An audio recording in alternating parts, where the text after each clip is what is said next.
What happened to Chris Watts on February 16th inside Dodge Correctional Institution wasn't an accident. It was planned, calculated, and it took 3 weeks to pull off. The Aryan Brotherhood doesn't move without a strategy. And what they did to get to him, that's what we're diving into today. But before we go any further, before we talk about prison justice and revenge and all of that, I need you to see something. I need you to really look at who we're here for. Because this isn't about Chris Watts. It never was. This is about the 4 lives he stole. Shanann Watts, 34 years old. A woman who loved her family more than anything in this world. She was a fighter, battled lupus her whole life, and never let it stop her. She built a business, supported her family, and was 15 weeks pregnant with a son she was going to name Nico. Bella, 4 years old, the big sister. She loved books and learning and had this incredible empathy for people around her. She was starting to read on her own. Her teacher said she was gifted. She had her whole life ahead of her. Celeste, 3 years old, the baby, full of energy and laughter. She called her father her hero. She would run to him when he came home from work. She trusted him completely. And Nico, 15 weeks in the womb, a little boy who never got to take his first breath, never got to feel his mother's arms around him, never got to exist outside of the womb that should have been the safest place in the world. For souls stolen from this earth by the one person who promised to protect them. For lives that mattered then and still matter now. Dear Heavenly Father, we come before you today remembering Shanann, Bella, Celeste, and Nico. We ask that you hold them in your eternal grace, that you comfort their family who carries this unbearable pain every single day, and that you remind us all that these beautiful souls are never forgotten. Let their memory be a light in this dark world, and let justice, in whatever form it takes, be served. We pray for Sandra, Frank, Frankie, and everyone who loved them. Give them strength. Give them peace. Give them the courage to wake up every morning and keep going. In your name, amen. If you're watching this right now, I want you to do something for me. Type amen in the comments. Tell me where you're watching from. New York, London, Toronto, Sydney, Lagos, Mumbai, anywhere in this world. Let this family know the world hasn't forgotten them. Let them know their daughter, their granddaughters, their grandson, they still matter. My name is Christopher Kern. I'm an investigative journalist with true crime mysteries. And I need to tell you something personal before we go any further, because you deserve to know why I do this work. I know what it's like to lose someone to violence. My twin sister, the other half of my soul, was taken from me by someone who was supposed to love her. Her husband, a man who manipulated her, isolated her from her family, controlled every aspect of her life, and eventually ended it. I remember the last conversation I had with her.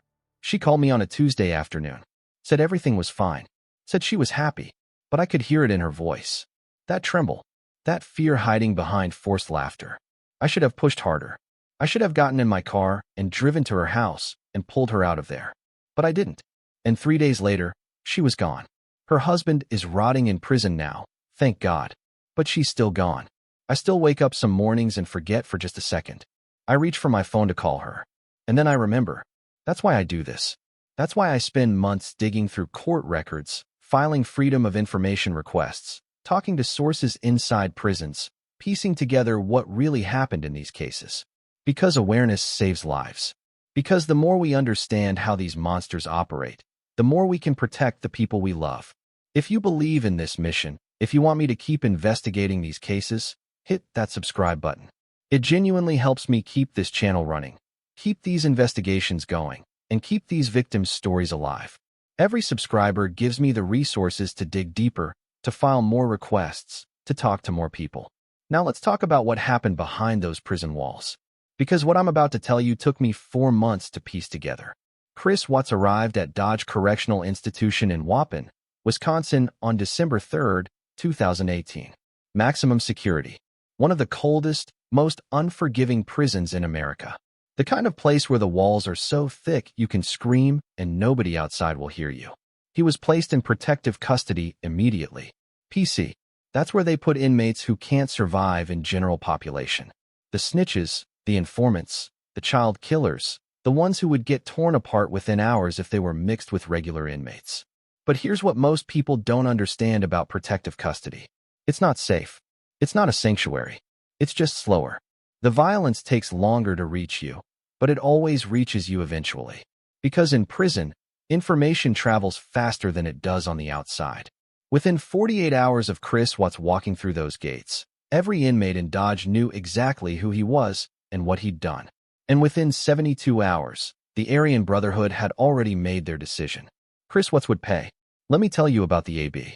The Aryan Brotherhood controls more than 30% of prison violence in America despite making up less than 1% of the inmate population. Think about that. Less than 1% causing a third of all violent incidents. They started in San Quentin in 1964 as a protection group for white inmates. But they evolved into something much darker. They've been running drugs, extortion, contract killings, and orchestrating riots from inside prison walls for 60 years. They have a code. Blood in, blood out. Once you're in for life. You can't retire. You can't quit. The only way out is death. And if you want to prove yourself, if you want to earn your place in the Brotherhood, you take a contract. A contract is a hit, an attack, a message sent to someone who crossed the line. And Chris Watts, he became a contract the moment he arrived. Not because of his race, not because of some gang rivalry, but because of what he did. See, even among criminals, even among murderers and drug dealers and armed robbers, there are lines you don't cross. And hurting children is the brightest, reddest line that exists in prison culture.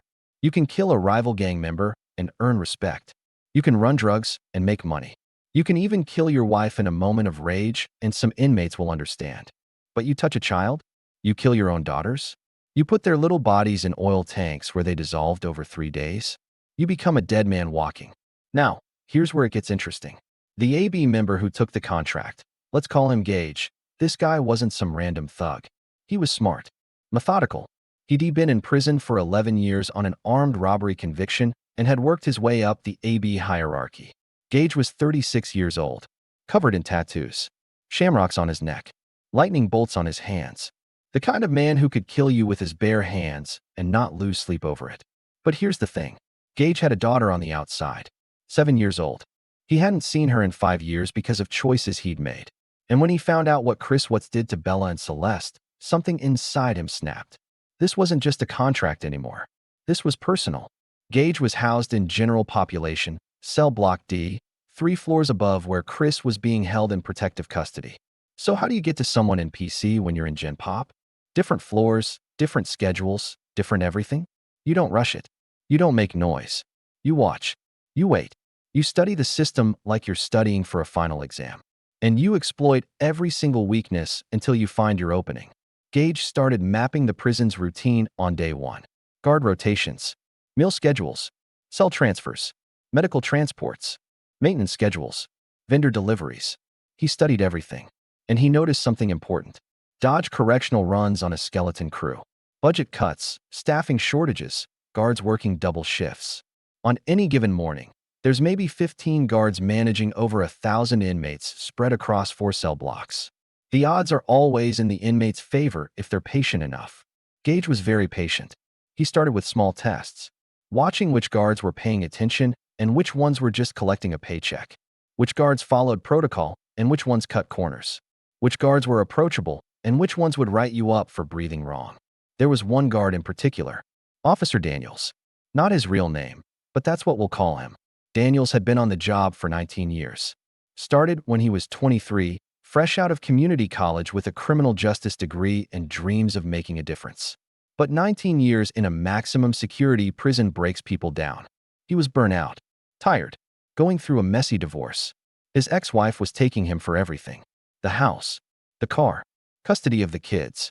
He was living in a 1-bedroom apartment and driving a 2007 Honda Civic with a check engine light that never turned off. Daniels wasn't corrupt. He wasn't taking bribes or smuggling contraband. He was just exhausted. And exhausted people make mistakes. They get sloppy. They take shortcuts. Gage noticed that every Tuesday and Thursday, Daniels supervised the 6 a.m. cell block cleaning rotation. Inmates from Gen Pop would mop the hallways, clean the showers, wipe down the common areas, empty the trash bins. It was considered a good assignment. You got out of your cell early. You could talk to other inmates. You could move around. And if you played it right, you could gather information. And here's the key detail that Gage picked up on after 2 weeks of observation. The cleaning route passed directly by the PC wing corridor. For exactly 4 minutes, between 6:14 and 6:18 a.m., that hallway was unsecured while Daniels moved from checkpoint A to checkpoint B to verify the cleaning crew was on schedule. For minutes, 240 seconds. That's all Gage needed. But he couldn't just walk into PC. The doors are electronically locked. Keycard access only. And even if he somehow got through the door, there are cameras everywhere. Every angle, every hallway, every cell block entrance. So he needed 2 things. A distraction big enough to pull guards away from their posts. And inside help to get past the electronic lock. This is where it gets really calculated. Where you see just how smart these guys are when they want something badly enough. There was another inmate named Mason. Not his real name either. Mason was 28 years old. Second year of a 6-year sentence for drug trafficking. He wasn't AB. He wasn't in any gang, actually. He was just trying to do his time quietly and get out. But 6 months earlier, Mason had a problem. The Mexican mafia wanted him to carry drugs between cell blocks. When he refused, they threatened to shank him in the yard. The AB stepped in, told the Mexican mafia to back off, told them Mason was under their protection now. In prison, protection comes with a price. And the price is a favor. Someday, somewhere, you're going to be asked to do something. And you don't get to say no. Mason knew this. He'd been waiting for the bill to come due. And in early February, Gage approached him during yard time. They walked the perimeter of the recreation area. Far from the cameras. Far from the guards. Just 2 inmates talking about nothing. Gage laid it out simple. On February 16th, at exactly 6:10 a.m., Mason needed to cause a problem in the prison laundry facility. He worked there every morning, so it wouldn't be suspicious. The problem needed to be big enough to pull guards away from their posts, but not big enough to lock down the entire prison. A fire alarm. Smoke. Something that required immediate attention, but wasn't an actual emergency. Mason's job was to jam the industrial dryer with a thick bedsheet and let it overheat until smoke started pouring out. The smoke would trigger the fire alarm in that section, and protocol required at least 2 guards to respond immediately with fire extinguishers. Those 2 guards. One of them would be Daniels. Mason asked why. Gage didn't tell him. The less you know, the safer you are. Mason agreed. Not because he wanted to, but because saying no to the Aryan Brotherhood is a death sentence. But Gage still had one more problem. The keycard. Every guard carries a keycard on their belt. It's how they access restricted areas. Different cards have different clearance levels. A level 3 card, which most floor guards carry, can open cell block doors, storage rooms, and protective custody wings. Gage needed one of those cards. Not permanently, just long enough to copy it. He spent another week watching the guards, studying their routines, and he noticed something interesting about Officer Daniels. Every Wednesday, Daniels worked a double shift, 8 a.m. to midnight, 16 hours. During his dinner break around 6 p.m., he'd go to the staff lounge, take off his utility belt, and eat his meal. The utility belt, with the keycard attached, would hang on a hook by the door for about 20 minutes. Gage couldn't access the staff lounge, but Mason could. Technically, the laundry facility was right next to the staff lounge. And every Wednesday evening, Mason would deliver clean uniforms to the supply closet in that hallway. On Wednesday, February 6th, 10 days before the attack, Mason made his usual delivery. As he walked past the staff lounge, the door was propped open. Daniels was inside, eating a sandwich, watching TV. Mason glanced in, saw the utility belt hanging on the hook. He kept walking, delivered the uniforms, came back down the hallway. This time he paused, pretended to tie his shoe. Daniels was still watching TV. Back turned to the door. Mason reached in, grabbed the keycard, slipped it into his pocket. 30 seconds later, he was back in the laundry room. His heart was pounding so hard he thought it might explode out of his chest. But he'd done it. Now here's where it gets technical. You can't just use a stolen keycard. The prison system logs every swipe. Card number, time, location. If Daniels' card showed up opening the PC wing door when Daniels was supposed to be somewhere else, red flags would go up immediately. Gage needed to clone the card, copy the data onto a blank keycard so it would read as a generic access card instead of Daniels' specific ID. There are devices that can do this. RFID readers and writers. They're sold online for like $60. But getting one into a maximum security prison? That's nearly impossible. Nearly. But Gage had connections. A guard, Not Daniels. Someone else. Someone who owed the AB a favor from years back, smuggled in a small reader. It was about the size of a deck of cards, hidden inside a hollowed-out book. On Thursday morning, February 7th, Mason passed the stolen keycard to another inmate during breakfast. That inmate passed it to Gage during yard time. Gage went back to his cell. His cellmate was at the library. He had 30 minutes. He pulled out the RFID reader from its hiding spot behind a loose cinder block in the wall. Swiped Daniel's card. The data copied onto a blank card he'd gotten from the same source. Then he wiped the original keycard clean with his shirt, no fingerprints, and passed it back through the network. By 4 p.m. that afternoon, Mason had returned it to the supply closet near the staff lounge. Daniels never even knew it was gone. February 16th, 5:47 a.m. Gage woke up 13 minutes before the morning bell. He'd barely slept. Maybe 2 hours total. His mind had been running through the plan over and over, looking for holes, looking for mistakes. This was it. 3 weeks of planning. 3 weeks of watching and waiting and preparing. And it all came down to the next 30 minutes. He went through his morning routine like normal. Brushed his teeth. Washed his face. Got dressed. His cellmate, a guy named Ricky doing time for car theft, was still asleep. Good. The fewer people who noticed anything unusual, the better. At 5:58, the morning bell rang. Loud and jarring like it always was. Inmates started moving. Heading to breakfast. The noise level in the cell block rose as 1,000 men woke up and started their day. Gage went to the cafeteria. Grabbed a tray. Oatmeal, 2 pieces of toast, black coffee. Sat with his AB brothers at their usual table in the back corner. They didn't talk about what was coming. You never talk about things like that. Not even with your brothers. Because in prison, even the walls have ears. Someone's always listening. Someone's always looking for leverage. Gage ate slowly, methodically, forcing the food down even though his stomach was in knots. At 6:03, he stood up, told his brothers he wasn't feeling well, needed to lie down before work assignment. They nodded, didn't ask questions. He walked back to his cell. Ricky was up now, getting ready for the day. Gage told him the same thing. Not feeling great. Gonna rest for a bit. Ricky shrugged and left. Gage sat on his bunk and waited. At 6:08, he reached under his mattress and pulled out the shiv. Homemade. Took him 3 days to make. Sharpened plastic from a broken lunch tray. He'd broken the tray on purpose during a meal, pocketed a piece, and spent hours grinding it against the concrete floor of his cell until it had an edge. The handle was wrapped in torn fabric from a bedsheet for grip. It wouldn't kill anyone. It wasn't designed to. It was designed to hurt. To send a message. He slipped it into his waistband. Pulled his shirt over it. At 6:09, he heard the announcement over the PA system. Cleaning rotation. Report to your assignments. Gage grabbed a mop and bucket from the supply closet and joined the line of inmates heading to their work zones. He was calm now. Focused. All the nerves were gone. This is what happens when you've been planning something for so long. When the moment finally arrives, you just execute. At 6:10, right on schedule, smoke started billowing from the laundry room 3 hallways over. Mason had done his part. The fire alarm screamed. That piercing, ear-splitting sound that makes your bones vibrate. Officer Daniels' radio crackled to life. Dispatch. Possible fire in the laundry facility. All available units respond. Daniels radioed back. Copy that. En route. He started moving. Fast. Down the corridor. Away from the PC wing. A second guard, Officer Torres, followed. They grabbed fire extinguishers from the wall mounts and headed toward the smoke. That left the PC wing corridor with just one guard. Officer Blake. Young guy. 26 years old. Only been on the job for 8 months. He was stationed at the far end checkpoint, about 60 feet from the main entrance. Gage kept mopping. Slow. Methodical. Moving closer to the PC wing entrance with every pass.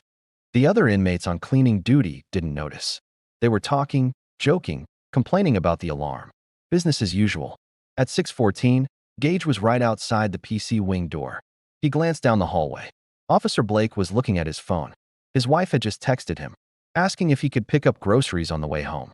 He was typing a response. 15 seconds of distraction. That's all it took. Gage reached into his pocket, pulled out the cloned keycard, swiped it through the reader. The light turned green. The lock clicked open. He pushed the door. It swung inward silently. He slipped inside and let it close behind him. Protective custody was different from Gen Pop. Quieter. The cells were single occupancy, 8 by 10 feet, reinforced steel doors with small rectangular windows.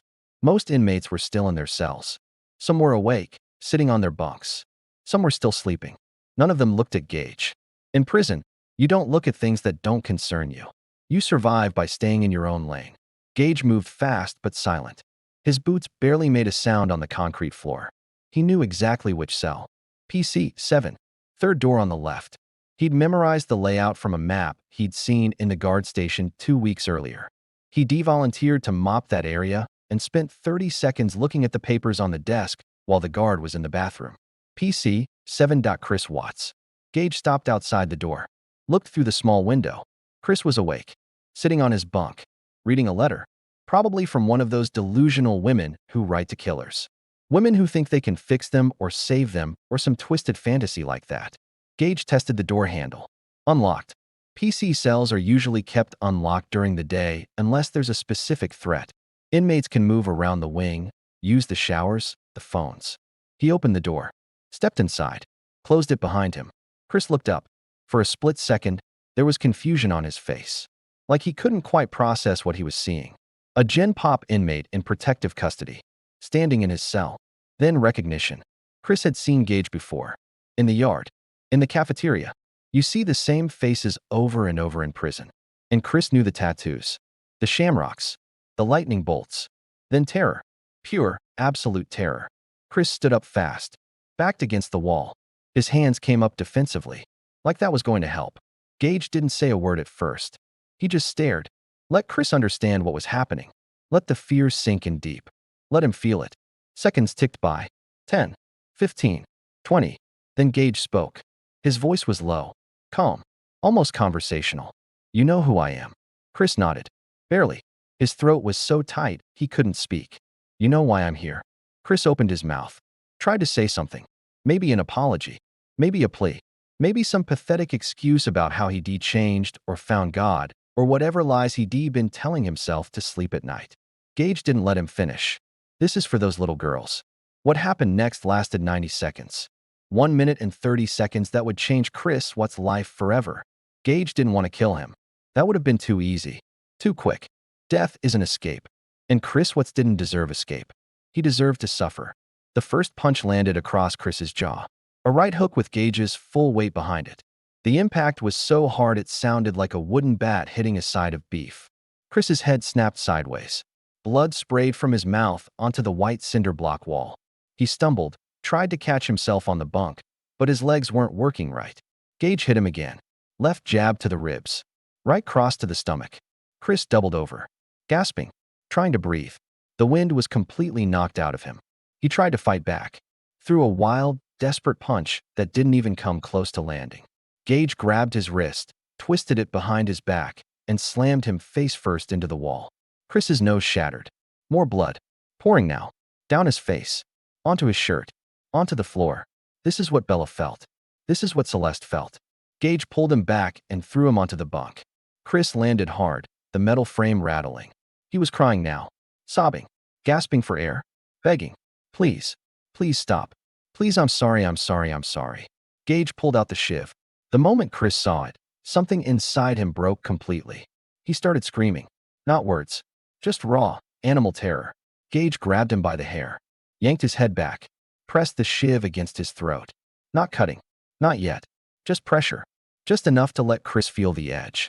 Just enough to let him know how close he was to dying. You don't deserve to die quick. You're gonna suffer every day you're in here. Every single day for the rest of your miserable life.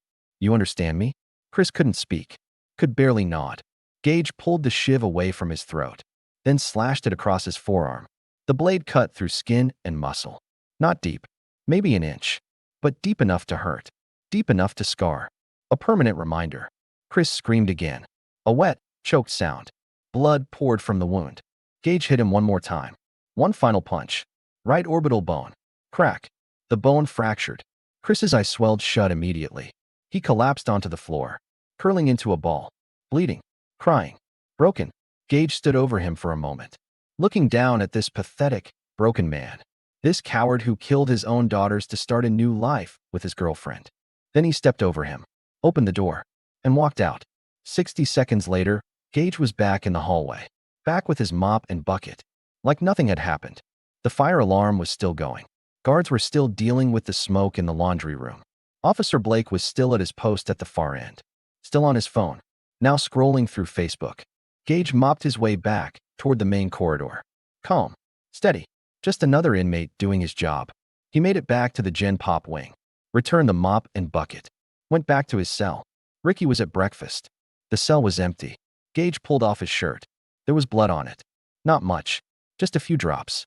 He balled it up and shoved it deep into the trash bin. It would be collected and incinerated with the rest of the prison's waste by tomorrow morning. He washed his hands in the small sink. The water ran red for a few seconds, then clear. He pulled the shiv from his waistband, wiped it clean, opened the vent cover above his bunk and hid it inside the ductwork. He'd retrieve it later and dispose of it properly. Then he laid down on his bunk, closed his eyes. His heart was still racing, adrenaline pumping through his system. But he was calm, satisfied. Justice had been served. By 6:32 a.m., the fire alarm had been silenced. The smoke cleared. It was just a jam dryer. No actual fire. Guards returned to their posts. Officer Daniels walked back toward the PC wing, tired, annoyed, ready for his shift to be over. He passed Officer Blake at the checkpoint. Everything good? Yeah, all quiet. Daniels did his routine walkthrough, checking cells, making sure everyone was accounted for. When he got to PC 7, he looked through the window. Chris Watts was on the floor, not moving, blood everywhere. Daniel's heart dropped into his stomach. He radioed for medical. Code blue. Inmate down. PC 7. Now.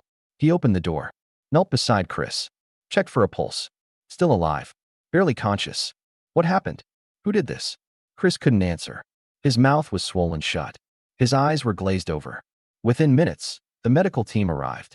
They loaded Chris onto a stretcher, rushed him to the prison hospital.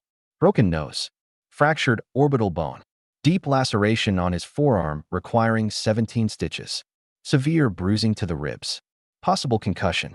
The prison launched an immediate investigation, locked down the entire facility, interviewed every inmate who'd been out of their cell that morning, reviewed camera footage from every angle, and found nothing. The cameras in the PC wing hallway had been glitching that morning. Technical malfunction.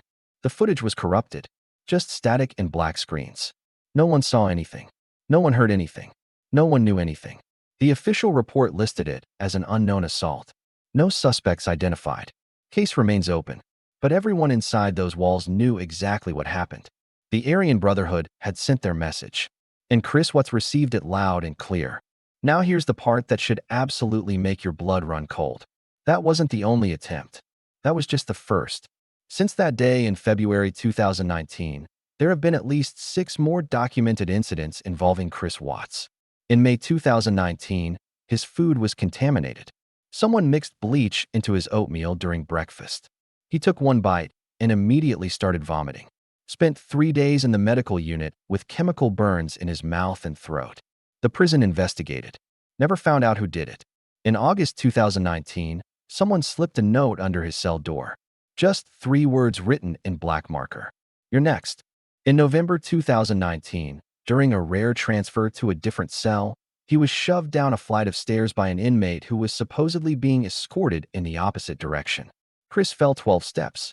Sprained ankle. More bruises. More time in medical. The inmate claimed it was an accident. Said Chris was in his way. In March 2020, right before the pandemic lockdowns, another inmate got within 10 feet of his cell before guards intervened. The inmate was carrying a homemade knife made from a sharpened toothbrush. He said he was just walking. The knife? Found it on the ground. Total coincidence. In July 2021, Chris reported that someone had been following him during his allotted yard time, walking behind him, getting closer. When Chris went back inside, the inmate smiled at him, ran his finger across his throat. Guards reviewed the footage, saw the interaction, gave the inmate a write-up. That's it.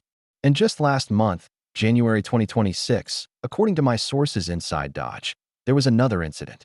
Details are still unclear, but Chris was found in his cell with injuries to his hands and face. He claimed he fell. The medical staff didn't believe him. But without witnesses, what can they do? Chris Watts is living in constant, paralyzing fear. He doesn't sleep more than 2 or 3 hours a night. He's lost over 30 pounds. He's paranoid, jumpy. Every sound makes him flinch.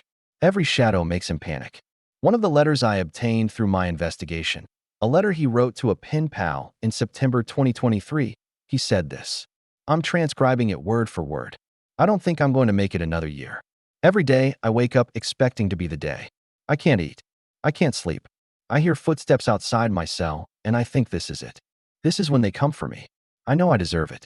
I know what I did. But I don't want to die like this. I don't want to die afraid. And honestly, part of me thinks that's exactly what he deserves. But let me ask you something. And I really want you to think about this. Take a second. Pause the video if you need to. Do you think this is justice? Or is this just revenge? Because there's a difference. Justice is what Shanann's family asked for when they stood in that courtroom on November 19, 2018 and requested life without parole instead of the death penalty. Frank Rzusek, Shanann's father, a man who lost his daughter, his 2 granddaughters, and his unborn grandson, stood in front of the judge and said, "We don't want the death penalty. We don't want Bella and Celeste's South bodies shown in court over and over for years of appeals. We don't want their autopsy photos made public. We don't want to relive this for the next decade. We just want it to be over. We want him to disappear and never be heard from again. That takes a strength I can't even comprehend. That takes grace I will never understand." But what's happening to Chris Watts in prison? That's not what the Rzusek family asked for. That's revenge. That's inmates taking matters into their own hands. That's violence breeding more violence. So which one is right? Should the prison system protect him? Should they keep him safe in solitary confinement where no one can touch him? Where he lives out his days in a concrete box with no human contact? Or should they let nature take its course? Should they put him in Gen Pop and let the inmates do what the courts couldn't? Drop a comment. Tell me what you think. Because I genuinely don't know the answer. Part of me, the part that lost my sister, the part that understands what the Rzusek family is going through, that part wants Chris Watts to suffer. That part wants him to feel fear every single day for the rest of his life. That part wants him to understand, really understand, what he did to Bella and Celeste. But another part of me, the part that believes in the justice system, the part that believes we're better than this, that part worries we're setting a dangerous precedent. Because if we say it's okay for Chris Watts to be attacked, where do we draw the line? Who else deserves prison violence?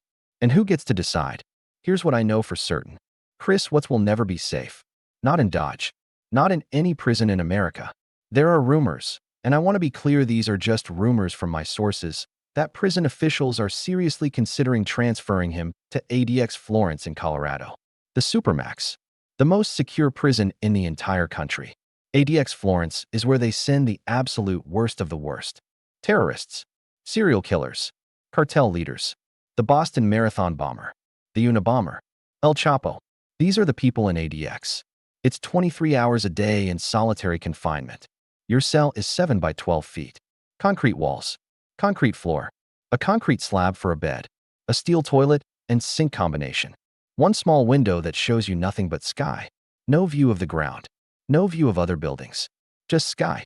You get 1 hour a day in a slightly larger concrete box they call the recreation room. But you're alone. Always alone. No human contact. Your meals are delivered through a slot in the door. If you need to see a doctor or a dentist, they come to you. You never leave that wing. Some people call that humane. They say it's protection. They say it's keeping Chris Watts alive. I call it a different kind of torture. Because here's the thing about solitary confinement. It breaks your mind. After a few months, you start talking to yourself. After a year, you start hallucinating. After 5 years, you're not the same person anymore. Your brain literally changes. Studies have shown this. So is that better? Is that more just? Keeping Chris Watts alive but destroying his mind? Or is suffering in Gen Pop, constantly afraid, constantly looking over his shoulder, knowing that every day could be his last? Is that more fitting punishment? You tell me. But while we're talking about what Chris Watts deserves, let's not forget what Shanann deserved. What Bella deserved. What Celeste deserved. What Nico deserved. Shanann deserved to see her son born. She deserved to watch Bella start kindergarten. She deserved to watch Celeste grow up. She deserved to grow old with her family. Bella deserved to learn to read chapter books. She deserved to make friends at school. She deserved to discover who she was going to become. Celeste deserved to grow out of the terrible threes. She deserved dance recitals and birthday parties and scraped knees and all the beautiful, messy parts of childhood. Nico deserved to be born, to take his first breath, to feel his mother's arms around him. to exist. They deserved life. And Chris Watts took that from them. For what? For a woman he'd been dating for 6 weeks? For a fantasy of a different life? That's what makes this so unforgivable. He didn't kill them in a moment of rage. He didn't snap. He planned it. He thought about it. He made a choice. He loaded their bodies into his truck and drove 45 minutes to that oil site. 45 minutes. That's how long he had to change his mind. To turn around. To do literally anything else. He didn't. He put Bella and Celeste into those oil tanks. He buried Shanann in a shallow grave. And then he went home and called the police to report them missing. For 2 days, he played the worried husband, the concerned father. He went on TV and begged for their safe return. He stood in front of cameras with tears in his eyes and said he just wanted his family home. And the whole time, he knew exactly where they were, because he put them there. So when people ask me if Chris Watts deserves protection, if he deserves to be kept safe from prison violence, I think about those 2 days. I think about him lying to the police, lying to Shanann's family, lying to the neighbors, lying to the news cameras. I think about how he was texting his girlfriend while police were searching for his missing family. I think about how he showed investigators where Shanann's body was buried and didn't even cry, didn't even flinch. And I think, does a man like that deserve mercy? But then I remember what Frank Razusek said. We don't want the death penalty. We don't want revenge. We just want him gone. And I realized that maybe the answer isn't about what Chris Watts deserves. Maybe it's about what kind of society we want to be. Do we want to be a society that allows violence in our prisons? That looks the other way when inmates attack each other? That treats certain crimes as exceptions to our laws? Or do we want to be better than that? I don't have the answer, but I think it's a conversation we need to have. If this story affected you, if you felt something watching this, I want you to do 3 things for me. First, share this video. Get it out there. Let people know that Shanann, Bella, Celeste, and Nico are not forgotten. Let their families see that the world still cares. Second, subscribe to True Crime Mysteries if you haven't already. Every subscriber helps me keep doing this work, helps me keep investigating these cases, helps me keep filing freedom of information requests and talking to sources and spending months piecing together what really happened. Because this isn't just content to me. This is my life's work. This is how I honor my sister's memory. And third, type amen one more time in the comments. For Shanann, for Bella, for Celeste, for Nico. Let their family know they're not alone. Let them know we remember. And if you have thoughts on prison justice, on whether Chris Watts should be protected or whether he should face the consequences of his actions from other inmates, drop those in the comments too. I read every single one, and I want to know what you think. Because these are hard questions, and we need to talk about them. Before I go, I want to leave you with this. Shanann Watts posted a video on Facebook 2 months before she was killed. She was talking about her pregnancy, talking about how excited she was to have a son, talking about how Bella and Celeste were going to be amazing big sisters. And at the end of the video, she looked at the camera and said, "I have everything I've ever wanted. I'm so blessed." 3 weeks later, she would fly home from a business trip and never wake up. That's how fast life can change. That's how quickly everything you love can be taken from you. So hug your family tonight.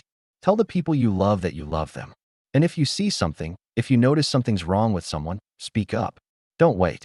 Don't assume someone else will handle it. Because Shanann's friends saw the cracks in her marriage. They saw Chris pulling away. They saw the distance growing. But they didn't know what to do. They didn't know it would end like this. And by the time they realized something was seriously wrong, it was too late. So speak up. Intervene. Be the person who cares enough to ask the hard questions. That's how we honor victims like my sister, like Shanann, like Bella and Celeste. We don't let it happen again. I'm Christopher Kern with True Crime Mysteries. Thank you for watching. Thank you for caring. And I'll see you in the next investigation. Shanann Watts, Bella Watts, Celeste Watts, Nico Watts, forever in our hearts. Never forgotten. Rest in peace.